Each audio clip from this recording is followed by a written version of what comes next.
I love the way it tells me I'm being live streamed and offering me the option to leave. Well, I think there we are. We should be live now on Facebook. Hello, everybody. How you doing? Hope you can see us and that this is working for you. Please ask questions in the comments below. If there are any comments below, hang on, I'm busy scrolling through trying to find things. Anyway, how are you, Jodi? How's it going It's today? going very well, thank you. I'm having a lovely publication day. The family have arrived for Easter. Anyway, how are you, Jodi? How's it going going very well, thank you. I'm having a lovely I have an echo. Yeah, I've got to turn off the sound on this. That should be better now. Oh, right. Okay, then. Is that better? Yes, demonstrating our technical ineptness to the world, but never mind. Well, it's always a bit weird and wonderful trying to work out how to do this. But sorry, crack on. You were saying how you'd had a good day so far.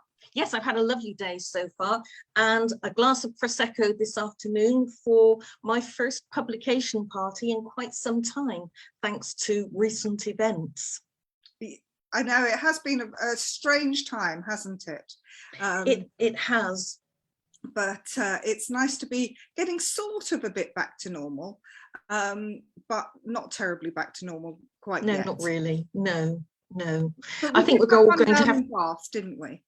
We did. We had a cracking time in Bath, which is a beautiful city, and I would advise anybody to visit it because it's lovely, and they've really hacked the traffic problem, and it's lovely to be able to walk around the streets without being menaced by traffic. So yes, go to Bath. Nice place. Yeah, it was really, really lovely. And definitely a place to revisit, I think.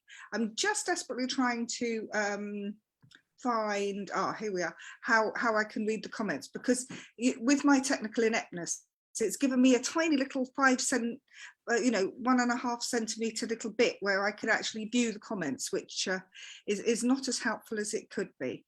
But we've had a couple of questions already from people, so we'll start off with those. Go on then, hit me. The first question I have for you is, are there any plans to write a St Mary's book in the same way you do the Time Police, not in first person, in other words, in third person point of view? Not immediately, but I have learned never to say never, because immediately I say that, usually I have a brilliant idea. I wrote one of the short stories, I think in the third person, but my main reason for choosing to write the Time Police in the third person rather than the first was to emphasize the difference. I wrote one of the short stories between the two stories. Turn the sound off again. Third person, but my main reason for choosing to write the Time. But do I really sound like that? I'm really sorry. I'm trying to get to the comments, you see. But anyway, crack on. Yes, the main reason I wrote it in the third person was to give it its own identity and separate from St Mary's, which is almost always in the first person. So that's the reason why. Do I really sound like that? I sound like a chipmunk. You don't. You sound absolutely fine. And you'll be really, really glad to hear that I've actually managed to finally get to the comments, which is wonderful. And we've got 68 people tuned in listening to us. So sorry that we're so bad at this. Maybe we should do it more often, and then we'll get better at it. But lovely to see some very familiar names amongst the people watching us. So thank you very much for joining us this evening. And here's a question from Amy Evans, said, did you find it harder or easier to write during lockdown? Initially, very much easier. I was filled with enthusiasm and relishing the solitude. I wasn't particularly social anyway, so I didn't think it would make a great deal of difference to me. I thought I would just carry on not seeing people and running out of toilet paper on a regular basis. But as the months dragged on, I found I was coping less and less well, actually. But I have to say it was an enormously productive time for me, although I wouldn't have chosen that particular method of writing 3 books a year. No, it was really, really tough, wasn't it? It was after a while, and I was surprised at how bad I was at coping. Well, I don't think that's surprising, really, because I think, you know, we all need human interaction, and it's very, very difficult when you're stuck on your own in a very isolated situation. And so I think it's entirely understandable. I think so many people found it really, really hard. But I, as your agent, am extremely grateful that you ploughed that into writing lots and lots of books, and I'm sure your readers are too. You said that do you really sound like that? Well, someone's just commented, said they didn't know that you sounded like Pam Ayres, so there you go. I think she was practically my next door neighbour, actually, certainly the same part of the country. Yeah. But I... sorry, that was my phone going off. I really don't time these things very well, do I? Shall we just shoot ourselves and go down the pub? I know, it's hopeless, really. Anyway, so a lot of people are commenting on how much they've loved the new book so far. We clearly aren't going to discuss that tonight because, you know, we don't want spoilers and everything, but it is lovely to see that there's so many good comments about it. And also that I would just mention, if anyone has enjoyed the book or about to enjoy the book, the nicest thing you can do to say thank you to Jodi is to post a review. So please do that when you do get a chance. I actually had a 5-star review at 8 o'clock this morning. I was actually up that early just for once, and somebody had already left a review. So a grateful author says thank you very much, whoever it was. That's really lovely, isn't it? Yes, it is. So Karen Hill says, please tell us there's more Grint on the way. That's obviously from the Time Police Grint. Yes, I am literally putting the finishing touches to the 4th Time Police book, which goes off to headline next week. And yes, he does figure in it. And his relationship with Jane takes another very faltering step forwards and then probably half a step back again because it's Grint. I think so many people, oh, this might be a tiny bit of a spoiler, but so many people loved the Grint and Jane dating scene in book 3, Saving Time, of the Time Police, which was, I think it certainly had me laughing in the aisles. It was enormous fun to write, and I actually sat down with a glass of wine and thought about, remembered every disastrous date I'd ever had, and then picked the worst bits and knitted it all together. So semi-autobiographical in some cases. Well, that's interesting to know. And Marco says, so with Jack the Ripper, we got a sniff of the supernatural, Jodi. Any chance that you will revisit that supernatural theme? Well, maybe Marco hasn't read the Elizabeth Cage books, because they are certainly supernatural thrillers. But any other plans for more supernatural? I've got some notes for another Elizabeth Cage. Not really supernatural with in St Mary's at the moment, but I have had some thoughts about that particular thread. I'm not entirely sure whether it's quite finished yet, but we will see. There's so much knocking around up here. I've been out and purchased a number of whiteboards, which I'm going to scribble all over and then put at various intervals around the room in an effort to clarify my thoughts, because I can see that working well.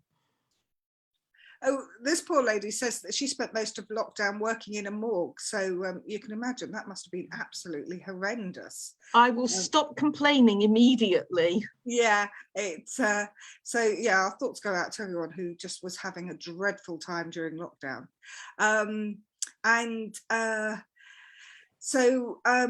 Yeah, a lot of people are saying, is there plans for another Elizabeth Cage? Yes. Yeah, good. It's not written yet, but I have notes. Good. Gosh, these comments are coming in fast and furious, which is really, really lovely. And Jackie Ryder says, Jodi, you're looking really great. You do get a real high once you've written the end on your, do you get a real high when you've written the end on your latest book? Oh God, yes, yes. I don't write the end at the very end, and I don't write the end when I finish the first draft, but when I've got it straight in my head and it's just a case of tidying it up and sewing up the loose ends and whatever, then I type the end, because it's such a massive mood lifter to think that the end is now in sight.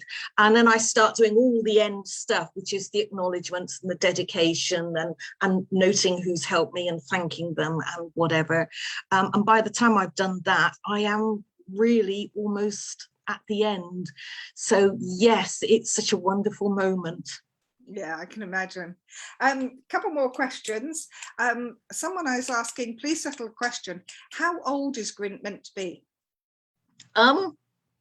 He's not that old. He was not a boy soldier in the Time Police, but he certainly joined, this is in my head, you understand, he joined up at the minimum age.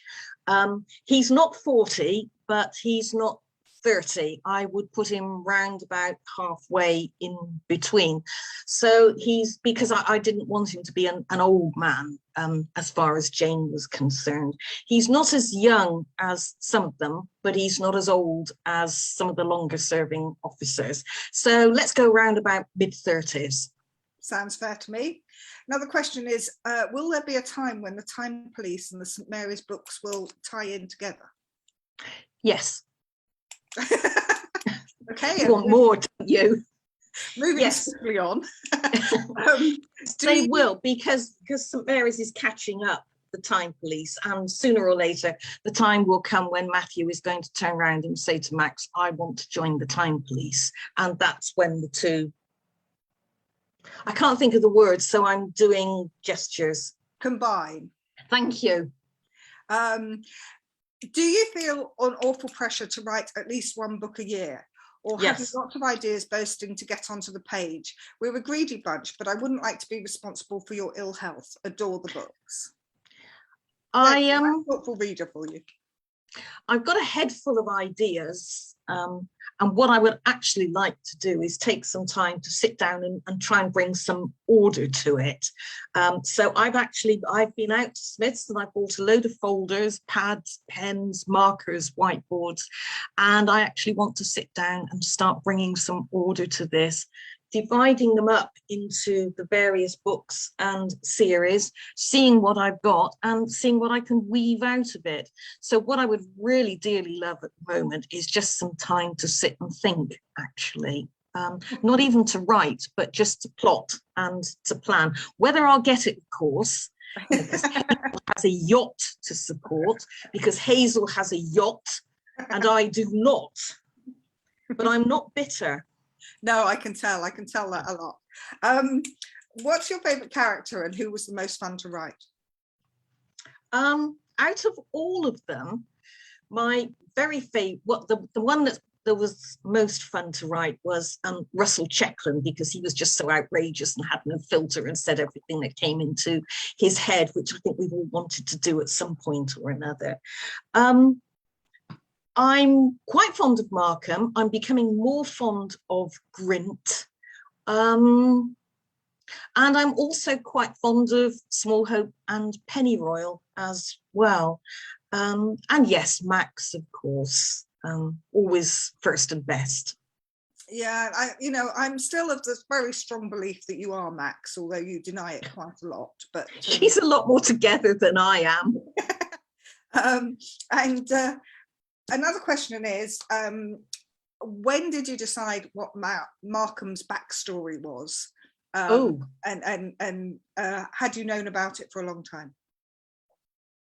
I didn't have it, as usual. I had no plans, no forward planning of any kind. And as most people now know, Markham was supposed to die halfway through the first book, which he refused to do. And I had no plans for him at all. He just he wasn't much in book 2 or book 3, I don't think, or even book 4 really.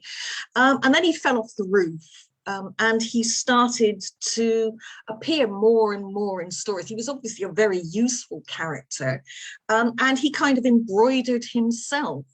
And then his ultimate identity came to me in the book before it actually appeared. So I was writing the book before and had this thought and ran it past my editor, who said, "Oh, yes." So that's when I put it into an actual story. So he didn't spring into life fully formed. He's kind of evolved organically, like ringworm. And another question is, will you do another book from his point of view, or another short story from his point of view? Possibly. It depends if an idea comes or an idea presents itself, and I think, yes, that would be good from Markham's point of view. Again, it's the city downian thinking thing. New question, have you thought about doing a short story based on Mikey and Adrian? Yes. Okay, we're moving on from that one. Sometimes you can't really go into too much detail because I can't. No. Yeah. And to forestall a possible question, I have actually been considering doing one from the point of view of Small Hope and Pennyroyal as well. Oh, good. Okay. Quite a lot of people saying that you really helped them get through lockdown. Books, and that's a lovely thing, isn't it?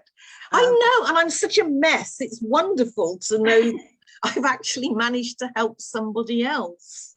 Well, I think you help people enormously, and I think a lot of people say that The Nothing Girl is their go-to book when times are difficult, and I think that really is very, very true. And if people haven't tried The Nothing Girl yet, give it a go. I know The Invisible Golden Horse sounds a bit weird, but trust me, you'll want one. You really will want one. And a lot of people saying they love Russell Chetland, but the questions coming in so past curious, I'm not really getting enough chance to read them all. So bear with me one moment. No, a lot of people saying that actually you have done more supernatural than just Jack the Ripper, because the Tutankhamun scene was also supernatural, wasn't it? It was a little bit, yes. I try and sometimes, if I can, put a possible mundane explanation in. But no, I have to say I do like to wander towards the supernatural every now and then. I really like this idea. Someone's suggesting a short story from Hunter's point of view of what it's like living with Markham. Oh, that would be fun, wouldn't it? I mean, that's how the Time Police came about. I was just writing away one day and I suddenly thought, these poor people, how irritating must St. Mary's be when you've actually got a job to do and it's an important one. So yeah, hang on a minute. What are we hanging for? Okay, I've made a note, thank you. Okay, good. Someone here is asking, do you like the Brontes at all? They've noticed a few sneaky references to them in your work, and really loves that Markham has read Jane Eyre. Yes, I quite enjoyed Jane Eyre. It's interesting, isn't it, how points of view can change. I didn't enjoy it at school at all. I thought Jane was incredibly wet. And then I read it again when I was in my late 30s, early 40s, and thought, wow, this is actually quite a powerful story. And now I've circled back to, I really don't like Mr. Rochester. He's a bit of an unpleasant manipulator and a bigamist. And Wuthering Heights I never liked because, sorry, I put my words into Grint's mouth. Why the hell didn't they just stop shouting at each other on the moor and come in out of the rain, for crying out loud? I know, I think that's probably the best review going. Isla's asked if it's possible to have a Where's Wally type book where we have to find Max, Markham, the Time Police, Mikey, teapots and things like that in a busy scene from history. I think it's a great idea, Isla, but it's sort of thing we'll have to pass back to Jodi's publishers. It's a very interesting idea. I've actually got a scene in my mind where Markham is reading to his young daughter, but it won't be Where's Wally. Oh, that's interesting. No, it will be Where's Willie? Scolded Willie, maybe. Yes, I saw a lovely, somebody mentioned it on one of the Facebook pages, and this person called it Scolded Willy instead of Scolded Willy. And I just had a tremendous picture of Hunter standing in front of him, really giving his Willy a good talking to. Sorry, not particularly appropriate. Deborah's asking if you'll be writing more Elizabeth Cage books. Yes, Deborah, we've already covered that. There is one being written at the moment. Well, sort of. There are notes being gathered. Yeah. So someone's saying it'd make a wonderful TV show. Big thing is that we would all have our own vision of the characters, and how wonderfully could be horribly botched. So yes, this is one of Jodi's major fears in life, that it could all be done really horribly. So that's not something you'd want to rush into, is it? No, I kind of oscillate on this. Sometimes I think, oh, wouldn't it be nice, you know, if done this way, it could be really something quite special. And then I think, oh, no, because if they did it that way, then it would just be dreadful. And a bad adaptation does an awful lot of damage. You're better off not having it at all. So, yeah, it's something I really prefer not to address at the moment. Done well, it could be absolutely wonderful. It could, there are yes. some brilliant TV shows out there, so it doesn't mean that it would have to be a bad TV show, but it's certainly not something you want to rush into. No. A question from the McJodys up in Scotland, and actually we've had a similar one about the Brighton tea. Are there any plans to redo the teas that had to be cancelled? I'm afraid not at the moment, are there? Because your writing schedule is just so tight, and you've also got 2 major events in August this year. I do big events, one at TitanCon and one at Discworld. So there goes for me most of August. So sorry, not this year. No, we'll certainly try to look at it next year. But I think the problem is that the more popular you become, the more pressure there is to write more books, and the less time you have to, you know, actually go out and, whereas something like this is great because we can do it really quite easily, and maybe we should just do a lot more of these, which would be really, really good. And we could do them for, you know, special groups like the McJodys, or you know, people who, and we could get better at them. Well, I'm not sure about that. I mean, it really wouldn't be us if it all went, you know, completely to plan, would it? So, but yeah, you never know. It seems to be working all right now that I've remembered to turn off the sound and stuff. In the Time Police, Luke and Matthew visit Luke's father in St James's Square, but they don't mention the London Library, and it's a very St Mary's sort of place.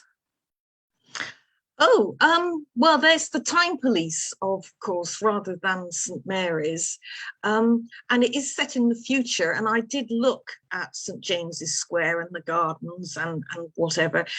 But this is me. I am a complete commitment phobe, and I didn't really want to pin myself down to the way St James's Square is going to be in the future. I do tend to leave things fairly loose, like descriptions of characters and whatever, because as my agent will tell you, they have a tremendous problem pinning me down to anything committable. Sorry. Amy's informing us that there is in fact a Where's Willy book already, but she asked us is there? How she knows. Right, I'm just making a note to go onto Amazon when we've finished here. And Linda Tull is asking, when is St Mary's set? Is it the 2060s or 2120? I think you've answered this before, that it's just sometime in the future, isn't it? It is. Again, if I could refer you down to the bit where I don't like to be pinned down.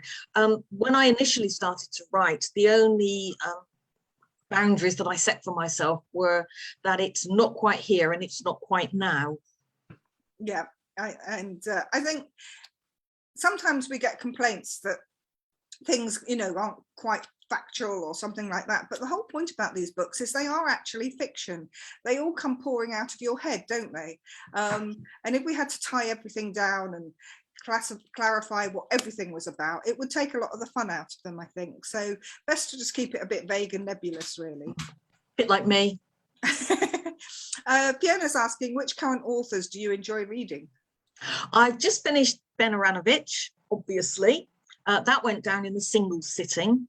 And I'm on Lindsay Davis at the moment. Just looking at my shelves across the room. I've also got a book, and I'm sorry I can't remember who it's by, Ask Anything it's called, and it's extremely entertaining. And of course, anything by Queeve MacDonald. I've just finished This Charming Man, which was easily as good as The Stranger Times. So that's one of my favourite series as well. Excellent. Couple of questions. Fee's asking where Honey is. Those who didn't know, Honey is my dog, but I had to give her to my daughter when I bought the yacht in Malaysia, and I now spend 6 months of the year out there. I spend the winter out there, so I couldn't really take Honey. So that's where Honey is. She's living in Leeds. She's very, very happy, and all is good with Honey. Heather is asking, did you get Hazel as your agent before or after your first book contract? Do you want to explain to Heather how we ended up working together? Yes, a cautionary tale for any would-be authors out there. Initially, I self-published because I couldn't find a publisher who would take my book, and I did try. And the rejection slips came piling in, and I pinned them up on the bathroom wall where I could read them during those thoughtful moments. And in the end, I self-published as a friend suggested. I wasn't tremendously keen, but apparently I had a glass of wine, and it was done. And because I'm too stupid to work out how to put a price on my book, I had to, for Smashwords, I had to make it free.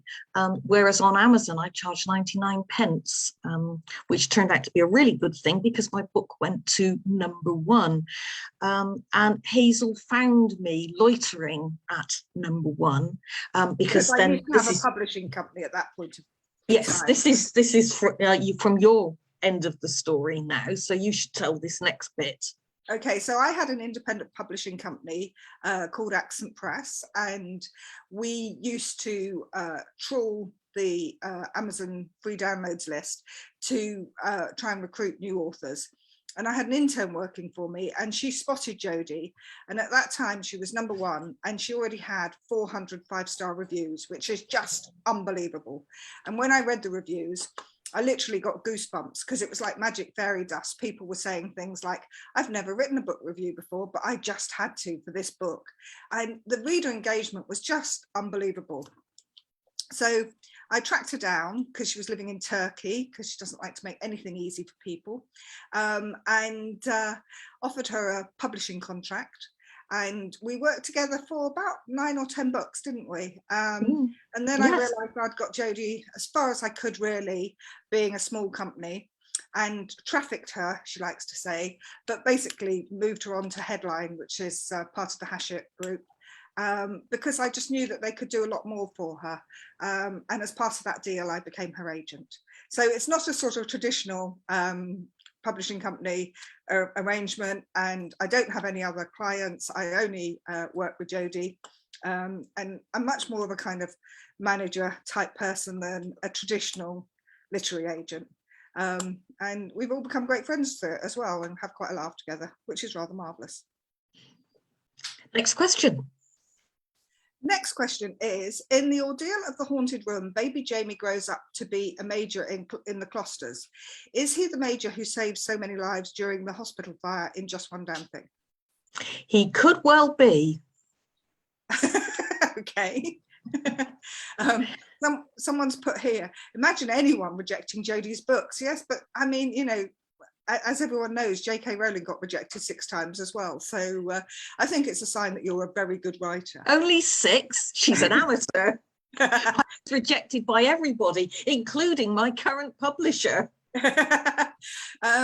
So question from the Virtual St Mary's Library. Jodi, what age would you recommend for reading the St Mary's books and for Frogmorton Farm? Oh, I'm assuming a bottom age, not a top age. Um, I don't know. I never know what to say to this question because it depends on individuals. I myself was reading all sorts of unsuitable stuff from 9 upwards. I'd like to think it didn't do me any harm, but who can tell? And I think it's a parental decision, really. There is sex in St Mary's, although there's a lot less as the books go on, because the author got more and more worn out imagining all this. A very great deal of research went into the carbonate scene, and I'm not saying any more about that. And of course, there is a teeny weeny little bit of sex in Frogmorton Farm as well. So I think it depends on the maturity of the child and what a parent would consider suitable. If I'm pinned down, I would say probably not under 14 or possibly even 15, but it's up to parents, guardians, adults. Is that all right? Is that a suitable answer? I think it's a really good answer. You know, I think, to be honest, most 14-year-olds know more about sex than us, but, you know, it's probably up to tragic, but true. Yeah. Yeah. Jackie Ryder says, I've never enjoyed a series like the St Mary's books. They just lift the soul. I've made so many friends through these books. And I think that is one of the really, really lovely things about your books, that they have created communities. I mean, there's the virtual St Mary's group where they're all mad as a box of frogs and go off on virtual jumps and things and belong to virtual departments. And, you know, people now have actual meetups and things. It has developed such a community. Did you expect that to happen? No. No, I had absolutely no idea. I didn't expect any of this to happen. I'm still completely blindsided and surprised by the whole thing, quite honestly. I still can't quite believe it's happening. And if I woke up and it had all been a dream, I'd be terribly upset, but not horribly surprised. Oh, you're not suffering from imposter syndrome, are you? Probably, yes. And Amy has asked what I think is a lovely question. Do you think your organic style of getting published is why you're such a down-to-earth author? Hang on, I'm just getting back to where it went. Your fan following is a small cult now. Shout out to Virtual St Mary's, who've always been such a great support. I mean, there is such a great support within the Virtual St Mary's. They even have a sick bay so that they can help people who are having a tough time. I think that's wonderful. And of course, as St Mary's said, we never leave our people behind. Yeah, and I think that is the kind of ethos of it, isn't it? And yeah. Sarah Williamson asks, at what age did you start writing? I think she's going to be quite surprised by the answer to this one. I started writing when I was 59 and published my first book at 60. Which is absolutely unbelievable. And, you know, to become an international best-selling author in just a few years is absolutely incredible. Mark's asking, are there any plans for a background book, sort of notes Bible for the series? I think your publishers have talked about doing something like this. Have they? I think there is something... Is this something you told me and I've forgotten? No, I do seem to remember that they have mentioned that they think it's a big enough series that it would kind of warrant a background book. So yeah, I think there is something big and glossy that people could have on their coffee tables. I like the sound of that. Steady on, steady on. And someone's saying, if you like Regency, you might enjoy the howlingly funny The Austin Project by Lucy Parker. Great audio book too. So nice to get a recommendation there. But sadly, our time is up. Oh. I know, it flew by, didn't it? It did. And someone here's writing, congratulations. I thought you were only 56 anyway. So you're obviously looking good, Jodi. And keep writing because it obviously keeps you young. So final question here. Do you give yourself time between books projects to renew your batteries? No. No, I think the answer to that is definitely I no. normally start the next book when I'm about 2/3 of the way through the one before. And I move from one to the other. So when I get stuck, I've got something fresh to go to. But no, I don't finish a book and then start another one. They overlap. Yeah, no, you normally write 2 or 3 at a time, don't you? I do, yes. Which I think is extraordinary. I mean, I would never have the headspace to do that. You know, I have an agent and a yacht to support. I don't even have the headspace to write one book, to be honest. Anyway, I think despite the technical difficulties at the beginning and throughout this, I think people have enjoyed it. We'll do it again soon. To be honest, while I was out in Malaysia, just didn't have the Wi-Fi of suitable strength to enable us to do this, really. But now that I'm back and won't be going back out until October, we can try and fit some in this summer. So let us know if you'd like that, what you'd like to talk about. Maybe we could have particular themed ones or something. And you know, I've sort of got the hang of it now. So anyway, thank you again for your time, Jodi. You're very welcome. Lovely to have virtually seen you all. Oh, and I don't think you've actually mentioned, come to think of it, your lovely publication day flowers that your publisher sent you today. And what is next to them? Oh, it's my award. Look at that, from my lovely, lovely, lovely French publishers. An award for innovation in science fiction writing. Look at this. Absolutely. How about that? Isn't that know. Amazing? Pride of place. So Yes. that really is lovely. So thank you everyone for joining us. We're going to sign off now and keep the comments coming, and we can do it again soon. Take care. Bye-bye. Bye.